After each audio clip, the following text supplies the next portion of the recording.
हरिवंश राय बच्चन जी की आत्मकथा पेपर में बहुत पूछी जाती है बेटा जी।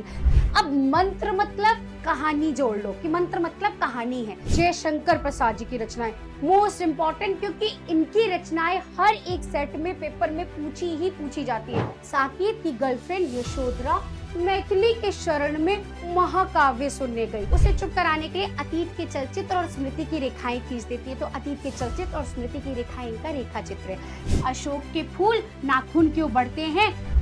हेलो बच्चा लोग, तो क्या आप लोगों को भी रचनाओं से डर लग रहा है? आप भी ये सोच रहे हैं कि मैम हमें रचनाएं बिल्कुल नहीं याद हो रही हैं और कैसे याद करें? तो आज की क्लास के बाद बच्चा जी आपको रचनाओं से बिल्कुल डर नहीं लगेगा। आज की ट्रिक्स के को जब आप पढ़ लेंगे ना बेटा जी, बस आपको इन ट्रिक्स को क्या करना है, अपनी कल्पनाओं में हमेशा के लिए बिठा लेना है। और जब भी आप ऐसे प्रश्न देखिएगा तो इन ट्रिक्स को पूरा बोलिएगा। यकीनन आप 2 से 3 बार इनको बोलेंगे, आपको ये ट्रिक्स याद भी हो जाएंगे। तो चलिए स्टार्ट करते हैं ये ट्रिक्स पढ़ने के लिए। ठीक है, तो सबसे पहले आपके सामने आएगा हरिवंश राय बच्चन जी की रचनाएं। देखिए, मैं यहाँ पर वही रचनाएं लूंगी जो पेपर में सबसे ज्यादा पूछी जाती हैं और उन्हीं के ट्रिक्स करवाऊंगी। ऐसे तो बहुत सारी रचनाएं हैं, लेकिन जो मोस्ट इंपॉर्टेंट है हम उसी पर आज बात करेंगे। सबसे पहले हरिवंश राय बच्चन जी की आत्मकथा पेपर में बहुत पूछी जाती है बेटा जी। जैसे क्या भूलूं क्या याद करूं, बसेरे से दूर, नीड़ का निर्माण और 10 द्वार से सोपान तक।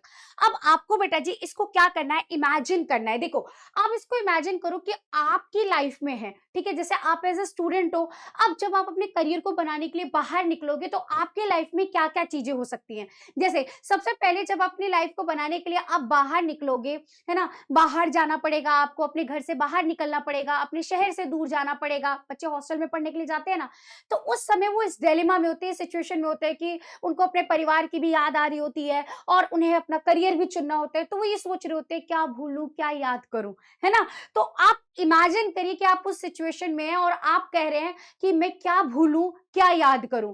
लेकिन आपके मम्मी पापा समझाते हैं बेटा जी कि अभी तेरे लिए सबसे पहले तेरा क्या है, करियर जरूरी है, इसलिए तू पहले इसको चुन। आप उसको चुनकर अपने बसेरे से दूर निकल जाते हैं। कहाँ? शहरों की तरफ, या पढ़ने के लिए दूसरे शहर में जाते हैं, है ना। तो बसेरे से आप दूर हो जाते हैं। और जब आप बसेरे से दूर शहर में जाते हैं, पढ़ाई लिखाई करते हैं, खूब अच्छे से पढ़ते हैं, नौकरी लेते हैं, और आप क्या करते हैं, अपना नीड़ का निर्माण। नीड़ मतलब होता है अपना घर बनाना एक तरीके से। तो आप क्या कर रहे हैं, नीड़ का निर्माण करेंगे, है ना, अपने लिए एक नया अच्छा सा क्या है, एक जहान, एक संसार तैयार करेंगे। और जब आपको ये सारी चीजें मिल जाती हैं तो आपको क्या मिलती है, सफलता मिलती है। और सफलता जब मिलती है तो उसी को हम बोलते हैं 10 द्वार से सोपान तक। ठीक है, तो ये 4 फेज होते हैं इंसान की लाइफ में। जो इंसान इसको क्या करता है, जब अपने करियर को चुनता है ना, तो इस फेज से गुजरता ही गुजरता है। तो इसीलिए इसका नाम पड़ा आत्मकथा। आप ऐसा फील कर सकते हैं जैसे मान लीजिए मेरी आत्मकथा है, ठीक है, और अपने आप को हरिवंश राय बच्चन जी समझ लेना। तो हरिवंश राय बच्चन जी की यह आत्मकथा, 4 आत्मकथा पेपर के हर किसी सेट में पूछी जाती है। कौन कौन से? क्या क्या भूलूं क्या याद करूं, फिर आप बसेरे से दूर निकल जाएंगे और फिर वहां जाकर आप क्या करेंगे, नीड़ का निर्माण करेंगे, और आपको जब सफलता मिल जाएगी तो 10 द्वार से सोपान तक। तो याद हो गया। चलिए अब अपने दूसरे रचनाकार की तरफ चलते हैं, जो कि है प्रेमचंद जी की रचनाएं, जो कि पेपर में बहुत ज्यादा पूछी जाती है। अब देखिए बेटा, मैं इसकी ना 2 आपको इमेज दिखाऊंगी। इस इमेज को आप बस ध्यान से देखिएगा और फील कीजिएगा। यकीनन आपको ये रचनाएं मुंह जुबानी याद हो जाएंगी। जैसा सबसे पहले हम इनकी कहानी देखेंगे और फिर हम इनका उपन्यास देखेंगे। देखो बच्चा जी, सबसे पहले हम इनकी कहानी को देखते हैं। देखो ध्यान से देखना, मैं आपको कुछ चीजें दिखाऊंगी यहाँ पर, ठीक है। जैसे देखो, ईदगाह के पास ठाकुर के कुएं पर पूस की रात में बूढ़ी काकी ने दरोगा और क्या है यहाँ पर, यहाँ पर कौन है ये, देखो पंच परमेश्वर कहते हैं इसको, एक तरीके से इनकी रचना है। लेकिन पंच हमारे जो पंचायत के पंच होते हैं उनको भी कहते हैं। तो क्या कि ईदगाह के पास ठाकुर के कुएं पर पूस की रात में बूढ़ी काकी ने दरोगा और पंच को, तो नमक का दरोगा और पंच परमेश्वर, ठीक है, क्या दरोगा और पंच को 2 बैलों की कथा और कफन का मंत्र सुनाया। अब मंत्र मतलब कहानी जोड़ लो कि मंत्र मतलब कहानी है। ऐसे याद करोगे तो ये सारी कहानियां याद हो जाएंगी। कैसे? ध्यान से देखो, ईदगाह के पास ठाकुर के कुएं पर बूढ़ी काकी ने पूस की रात में पंच दरोगा को 2 बैलों की कथा और कफन का मंत्र सुनाया। अब यहाँ से कितनी रचनाएं याद हो गई? ईदगाह, ठाकुर का कुआं, पूस की रात, बूढ़ी काकी, नमक का दरोगा, पंच परमेश्वर, दो बैलों की कथा, कफन और मंत्र। ये सारी कहानियां याद हो जाएंगी। तो मेरे साथ एक बार ये लाइन रिपीट करो बेटा जी। क्या बोलना है आपको? कि ईदगाह के पास ठाकुर के कुएं पर बूढ़ी काकी ने पूस की रात में पंच दरोगा को दो बैलों की कथा और कफन का मंत्र सुनाया। ये 2 से 3 बार आप विजुलाइज करना अपनी आंखों में, अपने दिमाग में, आपको याद हो जाएगा।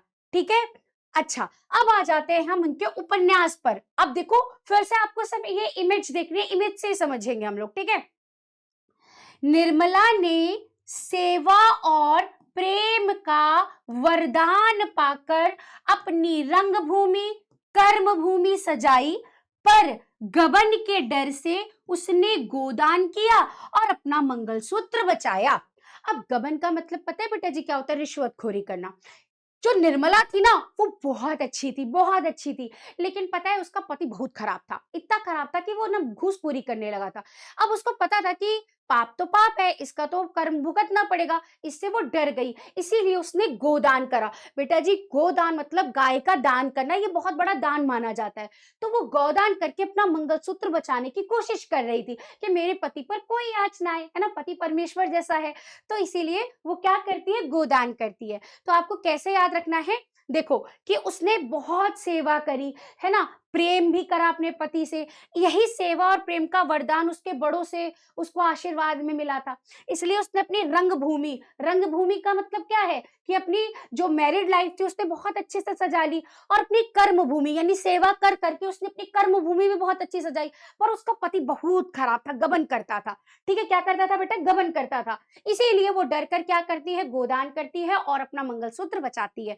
तो कैसे निकली यहाँ से रचनाएं?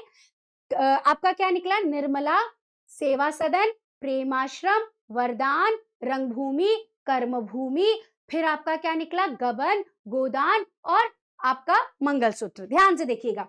निर्मला, सेवा सदन, प्रेमाश्रम, वरदान, रंगभूमि, कर्मभूमि, गबन, गोदान और मंगलसूत्र। हो जाएगा याद? तो लाइन क्या याद रखनी है? कि निर्मला ने सेवा और प्रेम का वरदान पाकर अपनी रंगभूमि सजाई, रंगभूमि और कर्मभूमि सजाई, गबन के डर से उसने गोदान किया और अपना मंगलसूत्र बचाया।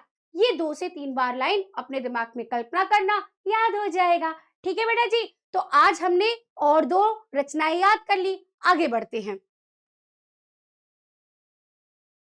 इसके बाद आता है जयशंकर प्रसाद जी की रचनाएं। मोस्ट इंपॉर्टेंट, क्योंकि इनकी रचनाएं हर एक सेट में पेपर में पूछी जाती हैं, और ये सारी रचनाएं पूछी जाती हैं। अब आप डर रहे होगे कि मैम इतनी सारी रचनाएं हम कैसे याद करेंगे? यकीन करिएगा बेटा मुझ पर, बस सुन लेना, ध्यान से सिर्फ सुन लेना, आपको ये रचनाएं याद हो जाएंगी। ठीक है, कैसे? ध्यान से सुनो, मैं इसकी भी आपको कहानी दिखाऊंगी। ठीक है, सबसे पहले आप ना नाटक देखो, नाटक।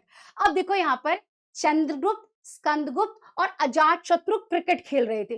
भैया वहां पर एक ध्रुव स्वामिनी रहती थी, ऐसे छत से खड़े होकर देख रही थी कौन वाला लड़का अच्छा सा खेल रहा है। ठीक है, तो क्या कैसे याद करेंगे? कि अजातशत्रु, स्कंदगुप्त और चंद्रगुप्त, ये लड़कों के नाम है, तो ऐसे याद कर लो, अजातशत्रु, चंद्रगुप्त और स्कंदगुप्त क्रिकेट खेल रहे थे। ध्रुव स्वामिनी उन्हें ऊपर से देख रही थी, और भैया उनकी मम्मी जो है ना, घर में टीवी में क्या चल रहा था? नागों वाला सीरियल, यानी नाग यज्ञ चल रहा था। ठीक है, और सभी को प्यास लगी, प्यास लगने पर सभी ने एक घूंट पानी पिया। अब ये सारी चीजें आपको क्या है? इमेजिनेशन में सोचनी है। कैसे सोचनी है? कि अजातशत्रु, स्कंदगुप्त और चंद्रगुप्त क्रिकेट खेल रहे थे, ध्रुव स्वामिनी उसे ऊपर से क्या कर रही थी? देख रही थी। वहीं टीवी में नागों वाला सीरियल नागयज्ञ चल रहा था, और सबने प्यास लगने पर एक घूंट पानी पिया। तो यहाँ से कितनी सारी रचनाएं निकली। अच्छा देखो, अब इसकी विधा कैसे याद रहेगी? टीवी में नाटक ही तो आता है, और नाटक आता है तो ये सारे नाटक है, ऐसे याद हो जाएगा। तो कितनी रचनाएं याद हुई? देखो यहाँ पर अजातशत्रु, चंद्रगुप्त, स्कंदगुप्त, ये भी हो गई, फिर ध्रुव स्वामिनी हो गई। ठीक है, नागों वाला सीरियल से आप याद करेंगे जन्मजय का नागयज्ञ, जन्मजय का नागयज्ञ और एक घूंट, ये सभी क्या है? जयशंकर प्रसाद जी के नाटक हैं। अब यहाँ पर आओ, मैं आपको इनका उपन्यास याद कराती हूँ, बहुत ईजी। आपने बचपन में एक गाना सुना होगा ना, तितली उड़ी बस पे चढ़ी, याद है? अब यहाँ पर तितली उड़ी, लेकिन कहाँ से उड़ी? कंकाल से उड़ी। भैया कहाँ बैठ गए हैं? कंकाल पे बैठ गए? ना ना ना ना, तो कंकाल से उड़ी और कहाँ गई? इरावती तक गई। तो तितली कंकाल से उड़कर कहाँ गई? इरावती तक पहुंची। तो यहाँ पर 3 रचनाएं निकली, कंकाल, तितली और इरावती। ये तीनों ही उपन्यास है जयशंकर प्रसाद जी के। याद हो जाएगा, बहुत इजी है। अब आ जाते हैं इनकी कहानी पर। पहले काव्य कर लेते हैं, काव्य वाला तो और मजेदार है, ध्यान से सुनिएगा। अब यहाँ पर एक लड़की है, ठीक है? लड़की जो होती है ना भैया, प्रेम में पड़ गई है ना? अब यहाँ पर ये नायिका है, हमारी कहानी की नायिका है, ध्यान से सुनिएगा। तो कामायनी लहराती हुई प्रेम के पथ पर चली, पर उसे क्या ही पता था कि उसे झरने जैसे आंसू बहाने पड़ेंगे। ठीक है? कामायनी लहराती हुई प्रेम के पथ पर चली, पर उसे क्या ही पता था कि उसे झरने जैसे आंसू बहाने पड़ेंगे। तो कामायनी यहाँ पर हमारी नायिका है ना, तो ये महाकाव्य है। अब जैसे ही महाकाव्य याद आया तो ये सारे काव्य हैं।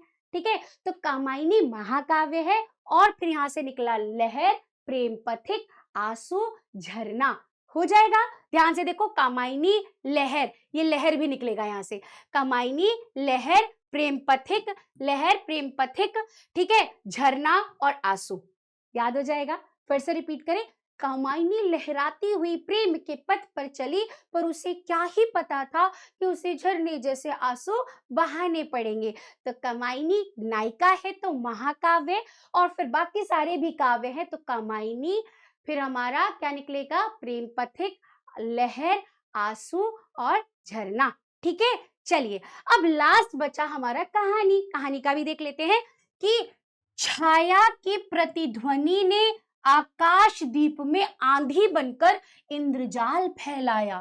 छाया की देखो, छाया की प्रतिध्वनि ने आकाशदीप में आंधी बनकर इंद्रजाल फैलाया।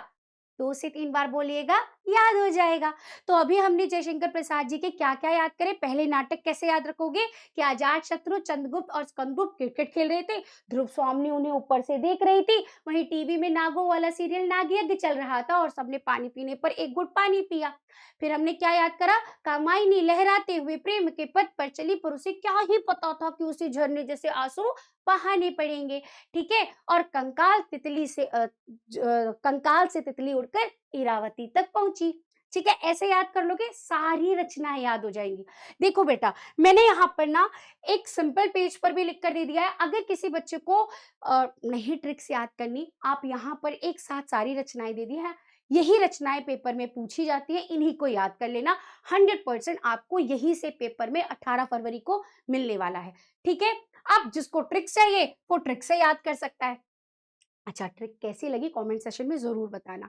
ठीक है?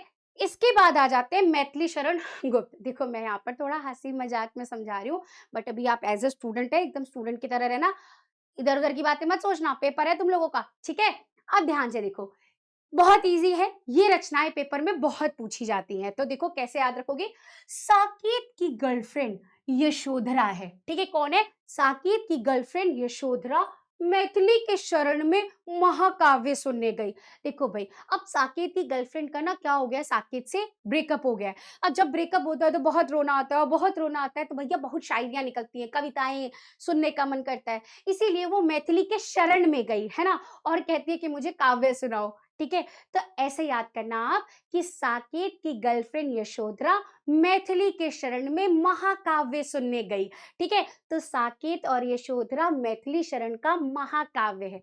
देखिए बेटा, मैं रचनाओं के साथ इनके ट्रिक्स भी बताती चल रही हूँ, मतलब विधाएं भी बताती चल रही हूँ, ताकि आप दोनों चीजें याद रख पाए। तो कैसे याद रखोगे कि साकेत की गर्लफ्रेंड यशोधरा मैथिली के शरण में महाकाव्य सुनने गई, क्योंकि उसका ब्रेकअप हो गया है। ठीक है? अब आगे आते हैं खंड काव्य। इसको देखो, इसी सीक्वेंस में याद करना, आपको याद हो जाएगा। एक स्टोरी बनाएंगे हम। द्वापर में पंचवटी के किसानों ने जयद्रथ का वध किया। वध करके भारत भारती की जय जयकार बोली। ठीक है? कैसे याद करोगे कि द्वापर में पंचवटी के किसानों ने जयद्रथ का वध करके भारत भारती की जय जयकार बोली। ठीक है। तो द्वापर, पंचवटी, किसान, जयद्रथ का वध, भारत भारती और जय जयकार। अब देखो भारत भारती की जय जयकार बोली, जय जयकार जय जयकार। जब हम जय जयकार करते हैं तो उसमें लय आता है ना, और लय कब किस में आता है, काव्य में आता है। तो ये सभी इनका क्या है, खंड काव्य है, याद हो जाएगा। इसके बाद आता है देखो, होली में हम लोग बहुत क्या है, रंग में भंग पड़ जाता है, और रंग में भंग पड़ता है तो हम बहुत नौटंकी करते हैं ना।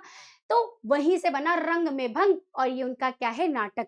ये सारी रचनाएं मैथिली शरण गुप्त जी की बहुत ज्यादा पेपर में पूछी जाती हैं।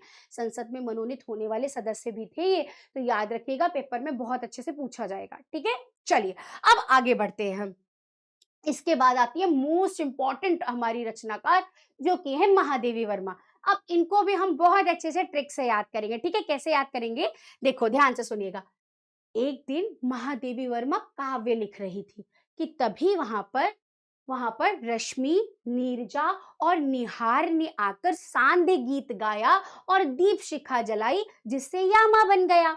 अब यामा बन गया का मतलब पता है क्या, इन सभी को संग्रहित करा गया था यामा में। यामा उनका काव्य संग्रह है, ठीक है। इसीलिए तो आप कैसे याद रखेंगे कि महादेवी वर्मा एक दिन काव्य लिख रही थी, काव्य से बना ये सारे इनके क्या है, काव्य है। तो महादेवी वर्मा एक दिन काव्य लिख रही थी कि तभी वहां पर रश्मि, नीरजा और निहार, हाँ, रश्मि, नीरजा और निहार ने आकर सांध्य गीत गाया, एकदम सांध्य गीत बढ़िया तरीके से गाया। संध्या में गीत गाया जाता है ना, तो सांध्य गीत गाया और दीप शिखा जलाई, क्योंकि देखो शाम के टाइम गीत गा के दिया ही तो जलाते हैं हम लोग। तो ऐसे याद रख लोगे कि नीरजा, निहार और रश्मि ने सांध्य गीत गाकर दीप शिखा जलाई, जिससे यामा बन गया। तो यहाँ पर निहार, रश्मि, नीरजा, सांध्य गीत, अपना दीपशिखा और यामा, ये सभी रचनाएं हैं काव्य की महादेवी वर्मा की। अब वहां पर कहानी की तरह इसको सोचिएगा। फिर वहां पर एकदम से क्या होता है, अचानक गिल्लू आ जाता है। अब गिल्लू को क्या है, इनका रेखा चित्र है। याद होगा 9th क्लास में आपने पढ़ा था ना, है ना। तो गिल्लू इनका रेखा चित्र होता है, संस्मरणात्मक रेखा चित्र, मतलब याद करते हुए रेखा चित्र, यानी गिल्लू के बारे में इन्होंने बताया था। ठीक है, तो अचानक वहां गिल्लू आया और उदास होकर बोला कि मुझे मेरा परिवार और पथ के साथी याद आ रहे हैं। तो मेरा परिवार और पथ के साथी याद आ रहे हैं, याद आते हैं तो हम क्या लिखते हैं, संस्मरण लिखते हैं, है ना। याद आने पर हम क्या लिखते हैं बेटा जी, संस्मरण लिखते हैं। तो गिल्लू आकर कहता है कि मुझे मेरा परिवार और मेरा पथ के साथी याद आ रहे हैं। याद होगा ना, जब वो खिड़की से बाहर निकल निकल के भागता है, तो महादेवी वर्मा थोड़ी सी खिड़की काट देती है ताकि वो बाहर जा सके, है ना। तो समझो कि वो आकर उनसे यही कहता है कि मुझे मेरा परिवार और पथ के साथी याद आ रहे हैं। तो याद से बने संस्मरण, तो मेरा परिवार और पथ का साथी इनका संस्मरण है। तब महादेवी वर्मा उसको चुप कराती है ना, और उसको चुप कराकर क्या कहती है, देखो उसे चुप कराने के लिए महादेवी वर्मा जी एल्बम खोल देती हैं उसके सामने, उसकी फैमिली की फोटो दिखाने लगती हैं। ठीक है, तो चुप कराने के लिए महादेवी जी अतीत के चलचित्र और स्मृति की रेखाएं खींच देती हैं। एल्बम दिखा के उसकी पुरानी यादें दिखा देती कि अच्छा तुम्हारी मम्मी ऐसे दिखती थी, तुम्हारे पापा ऐसे दिखते थे, तुम्हारा भाई ऐसा है, तुम्हारी बहन ऐसी है। स्टोरी बना लो। देखो बेटा, याद करने के लिए चीजें थोड़ी बहुत तो सोचनी पड़ेंगी, है ना। तो ऐसे तो क्या करती है कि उसे चुप कराने के लिए अतीत के चलचित्र और स्मृति की रेखाएं खींच देती है। तो अतीत के चलचित्र और स्मृति की रेखाएं इनका रेखा चित्र है, ये भी इनका संस्मरणात्मक रेखा चित्र है बेटा जी। ठीक है, अब फिर देखो जैसे क्या होता है, जब भी इंसान किसी को कुछ बताता है तो फिर ज्ञान भी देता है, प्रवचन भी देता है, भाषण भी देता है। तो यहाँ पर महादेवी वर्मा गिल्लू को भाषण भी देती है, कहती हैं कि जीवन क्षणदा है, इसीलिए इसमें कभी रोना नहीं चाहिए बेटा जी। तो क्या है, उसको समझाया है कि जीवन तो बस क्या है, श्रृंखला की कड़ियां हैं और क्षणदा है। तो श्रृंखला की कड़ियां और क्षणदा इनका निबंध है क्योंकि तभी तो बड़ा बड़ा भाषण देंगे, बंधा हुआ निबंध जैसा। तो बस ऐसे याद कर लेना कि श्रृंखला की कड़ियां और क्षणदा इनका क्या है बेटा जी, निबंध है। ठीक है, तो इसको आप अच्छे से 2-3 बार कहानी की तरह याद रखिएगा, ये सारी रचनाएं आपको याद हो जाएंगी। और बेटा जी ये सारी रचनाएं पेपर में पूछी भी जाती हैं। ठीक है, चलिए आगे बढ़ते हैं। इसके बाद आ जाते हैं दिनकर जी की रचनाएं, मोस्ट इंपॉर्टेंट रचनाएं, और यकीनन आपको अभी याद हो जाएंगी। ध्यान से देखिएगा बस। देखो इसके अंदर क्या याद रखना है कि रेणुका और उर्वशी, बस आप फोटो फोटो देखिएगा आपको याद हो जाएगा। रेणुका और उर्वशी ने कुरुक्षेत्र में, ठीक है, रेणुका और उर्वशी ने कुरुक्षेत्र में रश्मि रथी पर चढ़कर हुंकार भरी और परशुराम की प्रतीक्षा करी। भैया परशुराम जी फरसा लेकर आए तो हम युद्ध लड़े, क्योंकि परशुराम जी का फरसा बहुत खतरनाक था, ठीक है। तो ऐसे याद रखोगा। और कुरुक्षेत्र में क्या हुआ था बेटा जी? कुरुक्षेत्र में महाभारत हुआ था, याद है? और वो भी रथ पर चढ़कर कृष्ण जी ने एकदम बढ़िया तरीके से अर्जुन को ज्ञान देकर महायुद्ध रखवाया था, है ना। तो ऐसे ही बस आपको सोचना है कि यहाँ पर कौन है, कृष्ण और अर्जुन की जगह पर अब कौन है, रेणुका और उर्वशी है, ठीक है। तो रेणुका और उर्वशी कुरुक्षेत्र में जाकर, ठीक है, रेणुका और उर्वशी ने कुरुक्षेत्र में जाकर रश्मि रथी पर चढ़कर, है ना, रश्मि रथी पर चढ़कर हुंकार भरी और परशुराम की प्रतीक्षा करी, ठीक है। तो उर्वशी, रेणुका, कुरुक्षेत्र, रश्मि रथी, हुंकार और परशुराम की प्रतीक्षा, ये सभी काव्य है दिनकर जी, ठीक है। ये पेपर में पूछे जाते हैं। अब दूसरा देखिए कि दिन में, इसको बस ट्रिक में एक लाइन, एक शब्द और याद कर लेना कि दिन में अर्धनारीश्वर ने संस्कृति के 4 अध्याय पढ़कर माटी की ओर देखा। देखो, अर्धनारीश्वर ने जब संस्कृति के चारों अध्याय पढ़े तो ये पता चला कि ये तो जीवन नश्वर है, ये तो शरीर मिट्टी में एक दिन मिल जाएगा, इसीलिए वो मिट्टी की ओर देखते हैं, है ना। ऐसे याद रखेंगे आप। तो कैसे याद रखोगे कि दिन में अर्धनारीश्वर ने संस्कृति के 4 अध्याय पढ़कर मिट्टी की ओर देखा। अब देखो, संस्कृति के जब 4 अध्याय पढ़ोगे तो वो निबंध जैसे होंगे ना, तो बस ऐसे याद रख लेना, ये उनके क्या है बेटा जी, निबंध है, ठीक है। तो कैसे, दिन में से बना दिनकर, दिनकर की कौन कौन सी रचनाएं हैं निबंध में, अर्धनारीश्वर, संस्कृति के 4 अध्याय और माटी की ओर, ठीक है। तो ऐसे याद कर लेना कि भाई दिन में अर्धनारीश्वर ने संस्कृति के 4 अध्याय पढ़कर मिट्टी की ओर देखा, यानी माटी की ओर देखा। तो ऐसे याद कर लेना, ठीक है, हो जाएगा याद। चलिए आगे बढ़ते हैं। इसके बाद आते हैं हजारी प्रसाद द्विवेदी जी की, ये भी रचनाएं पूछी जाती हैं। जैसे बाण भट्ट की आत्मकथा, अमान दास का पोथा और पुनर्नवा, ये इनका उपन्यास है बेटा। अब इसको कैसे याद करोगे? पुनः नाव पर बैठकर बाण भट्ट ने अनाम उपन्यास को 1000 बार पढ़ा, ठीक है। तो देखो, पुनः से बना पुनर्नवा, नाव से भी बना नवा। अब बाण भट्ट ने, ठीक है, अनाम का उपन्यास आ गया, तो ये सारी उपन्यास की विधाएं हैं, और 1000 बार पढ़ा से बना हजारी प्रसाद द्विवेदी, ठीक है। तो पुनः नाव पर बैठकर बाण भट्ट ने अनाम उपन्यास को 1000 बार पढ़ा। तो बाण भट्ट की आत्मकथा, अमान दास का पोथा और पुनर्नवा, इनकी क्या है बेटा, रचनाएं हैं, उपन्यास है, ठीक है। इसके बाद निबंध में देखो, कल्पलता, कुटज, अशोक के फूल, नाखून क्यों बढ़ते हैं? तो अशोक के फूल और नाखून कल्पलता के कुटज में बंद है। ये लाइन ऐसे पढ़ लेना 2 से 3 बार, याद हो जाएगा। अब देखो यहाँ से, अशोक के फूल, नाखून क्यों बढ़ते हैं, देखो क्या है, कल्पलता के कुटज, कुटज मतलब कुटिया, और बंद है से बना बंद, निबंध, ठीक है, हो जाएगा याद। चलिए आगे बढ़ते हैं। इसके बाद लास्ट हम कर लेते हैं धर्मवीर भारती जी का, मोस्ट इंपॉर्टेंट है, ध्यान से देखिएगा। अब इसको कैसे याद करना है, बस आपको ये स्टोरी जैसा देखना है। देखो, धर्मवीर भारती ने ठेले पर क्या करी, हिमालय की यात्रा करी, तो यात्रा से बना यात्रा वृतांत, ठीक है। धर्मवीर भारती ने ठेले पर हिमालय की यात्रा करी, याद है 9th क्लास में ठेले पर हिमालय वाला यात्रा वाला चैप्टर था हमारा। तो उन्होंने ठेले पर क्या करी, हिमालय की यात्रा करी, जहां, ठीक है, वहां पर क्या चल रहा था, जहां अंधा युग का नाटक, जब वो हिमालय की यात्रा पर गए तो वहां पर अंधा युग का नाटक चल रहा था। तो वहां अंधा युग का क्या चल रहा था बेटा जी, नाटक चल रहा था, अंधा युग का नाटक चल रहा था, तो अंधा युग इनका नाटक है, ठीक है। फिर वहां पर क्या हुआ कि गुनाहों के देवता ने सूरज का 7वां घोड़े वाला उपन्यास पढ़ा।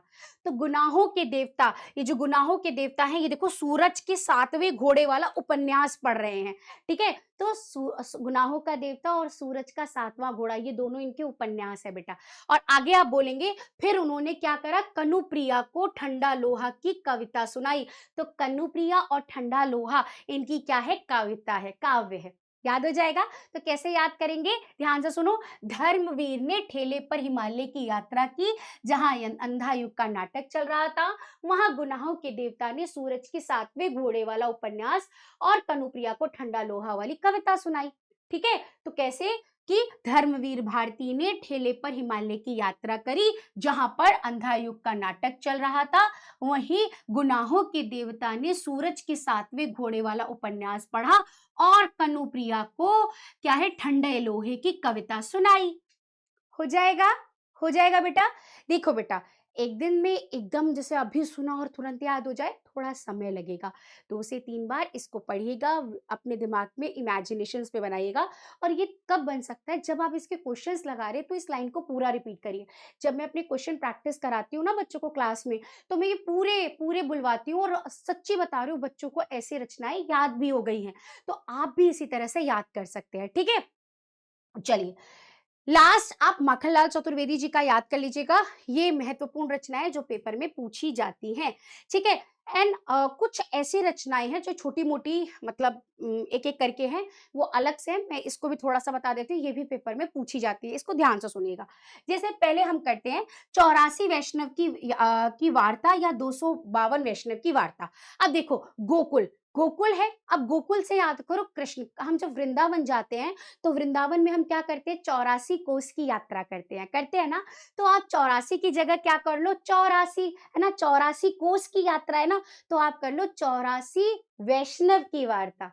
और 84 वैष्णव की वार्ता तो 252 भी हो सकते हैं। तो 252 वैष्णव की वार्ता किसकी है, गोकुल में। ऐसे याद कर लो, हम गोकुल जाकर 84 कोस की यात्रा करते हैं, ऐसे याद करने के लिए, ठीक है, कि हम गोकुल जाकर 84 कोस की यात्रा करते हैं। तो ऐसे बना लो कि 84 वैष्णव की वार्ता या 252 वैष्णवों की वार्ता किसकी है, गोकुलनाथ की है, ठीक है। एक और देखिए, अब यहाँ पर चंद छंद वर्णन की महिमा। अब देखो, चंद्रमा और गंगा एक साथ रहते हैं, तो ऐसे चंद छंद वर्णन की महिमा किसकी है, कवि गंग की है, ठीक है। अब यहाँ देखो, पंचांग दर्शन, फिर से दर्शन करने हम कहाँ जाते हैं, मथुरा जाते हैं, तो मथुरा नाथ शुक्ल की क्या है, पंचांग दर्शन। इसी तरह से अब देखो, जो इंसान सदा सुखी रहेगा वो क्या रहेगा, सुख के सागर में डूबा रहेगा, है ना। तो सदा सुखलाल, ये देखो, मुंशी सदा सुखलाल की रचना है सुख सागर, ठीक है। अब देखो, मैं अपने स्टूडेंट्स को ऐसे कहती हूँ कि बेटा तुम पेपर में खूब अच्छे नंबर लेकर आना। मम्मी कहती है जैसे कि बेटा अच्छे अच्छे नंबर लाएगा, नौकरी बढ़िया से लाएगा, तो तेरी शादी मैं बहुत अच्छी सी सुंदर सी कन्या से करा दूंगी, है ना। तो मैं अपने स्टूडेंट्स को ऐसे कहती हूँ कि बच्चा तुम अच्छे से नंबर ले आना, तुम्हारी शादी एकदम रानी केतकी से करा देंगे। तो बच्चे खुश होकर कहते हैं इंशाअल्लाह इंशाअल्लाह इंशाअल्लाह। तो ऐसे याद कर सकते हो कि रानी केतकी की कहानी इंशाअल्लाह खां, ठीक है। और ये देखो, अभी पेपर का टाइम है, प्रेम के सागर में डूबोगे तो लल्लू लाल कहलाओगे। तो प्रेम के सागर में जो डूबेगा वो लल्लू लाल कहलाएगा। और देखो एक और, अब देखो, हमारे जो तोप होते हैं वो कैसे चलते हैं, दल के साथ चलते हैं, है ना। मतलब एक लोग थोड़ा ना चला पाएंगे, उसको दल के साथ चलाया जाता है, सेना पूरी एकदम अपना तोप वोप लेकर निकलती है। तो दल, सदल, यानी दल के साथ जो चलता है वो क्या चलता है, तोप चलता है। तो ऐसे याद रखोगे कि सदल मिश्र की रचना है नासिकेतोपख्यान, ठीक है। सदल मिश्र की रचना है नासिकेतोपख्यान, ठीक है, याद हो जाएगा। तो बच्चा जी, यही आपकी मोस्ट इंपॉर्टेंट रचनाएं थी। आराम से आप इनको क्या कर लीजिएगा, याद कर लीजिएगा। इनको 2 से 3 बार अपनी कल्पनाओं में सोचेगा, 100% आपको ये रचनाएं याद हो जाएंगी, ठीक है। तो चलिए, अब इसको याद करिए और क्वेश्चन प्रैक्टिस में इनको यूज करिए। Bye bye.